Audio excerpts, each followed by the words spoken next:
Well, let's talk about the trial on abortion restrictions. The state, your office, has framed these regulations that are being talked about in court as protecting women who want abortions. What say you to providers who claim that it makes abortions nearly impossible in Missouri? Well, I mean, they're very common sense requirements that the woman be informed, that she understand, exactly what's happening, that she has the opportunity to hear the baby's heartbeat, to see an ultrasound, but also restrictions like if it's an abortion pill, that it be distributed only when there's a doctor associated with it here in Missouri as opposed to mail ordering it in from somewhere. And that's because there's such a high incidence of women having complications from taking that pill. So really, these are health and safety safeguards. The big overarching issue is, though, Missourians did legalize abortion on the ballot last year, but there were already a number of regulations that had been in place, while Roe was still the law, while abortion was still legal in the United States, that have survived lots of court challenges. So the question for us as an Attorney General's office is, what is the law?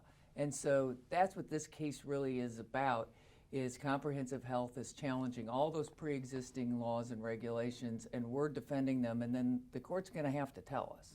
One thing you hear from critics is hallway size, for example, or the physical space in an office. Does that equate with, like you said, hearing a heartbeat and that sort of thing? Is there some sort of middle ground here? Well, there were 179 laws on the books. So are they all, is one absolutely as good as another? Probably not. I mean, that's true of any laws. That's why, the litigation's important. Let's figure out what the law is. We want to do everything that we can within the law to protect unborn children and their mothers. The state in pretrial documents had argued that women should come forward and argue these specific claims, not the providers themselves.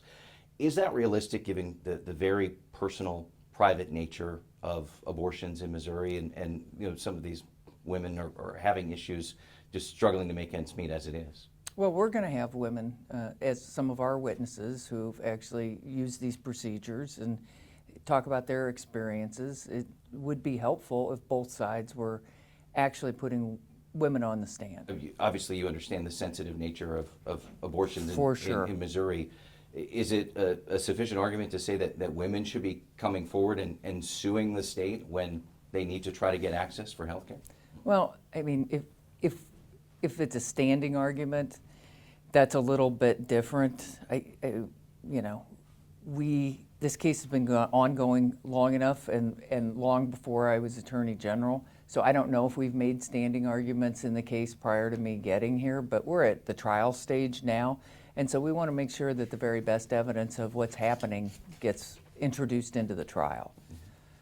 While this is going on, your office is also supporting the new congressional maps passed by the Republican-led General Assembly last year, while fighting public efforts to let the people of Missouri decide at the polls through referendum. What's the thinking here? Critics say that the goal is to drag feet, to run out the clock. Is that the objective here? So it's interesting how you frame both those questions. We have one job as the Attorney General's office, and that is to defend the law and the Constitution. So the Missouri General Assembly passed a law with new congressional maps. Until a court, makes a decision on it, if people keep suing, that's like our job. Like, I show up, punch the clock, defend the lawsuit. That's how that works. And with respect to the referendum, the United States Constitution says the people's elected representatives draw congressional districts.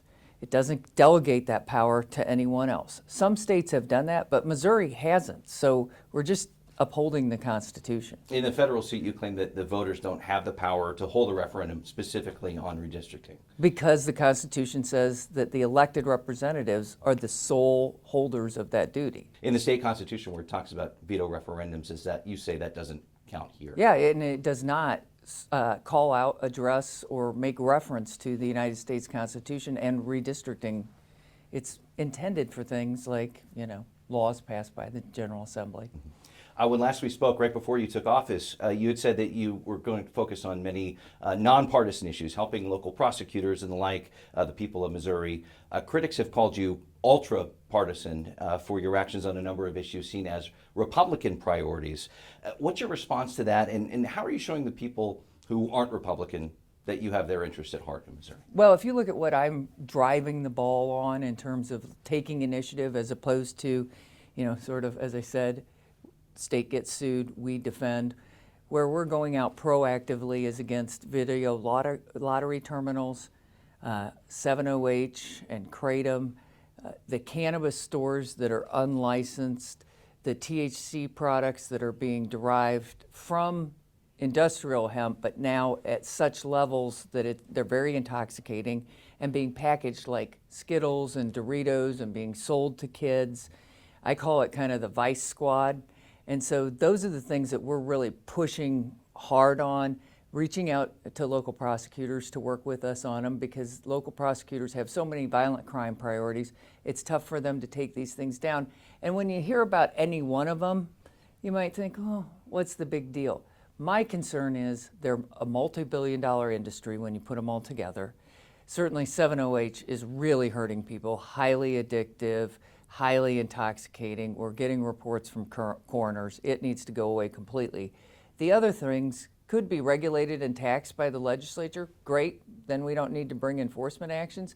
But as it stands right now, it's a multi-billion-dollar industry that's not taxed, it's illegal, and the proprietors are just essentially giving the finger to law enforcement.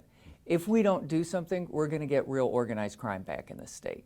And that's what my priority is let's get ahead of this before it becomes a much bigger problem. And those are bipartisan issues. When you see redistricting, when you see abortion rights that are, Republican tentpole campaign promises, how do you show, okay, well, I'm just keeping Missouri's interest at heart versus I'm towing the party line? Well, so what laws get passed is determined by who controls the legislature. Currently, it's Republicans who control the legislature. But if it was a Democrat legislature and they were passing laws, I'd still have to defend those. Like, I took an oath. I take that oath very seriously. And so, there will come a time when there are other statutes that get passed or regulations that get promulgated that I might not necessarily agree with. I still have to defend them.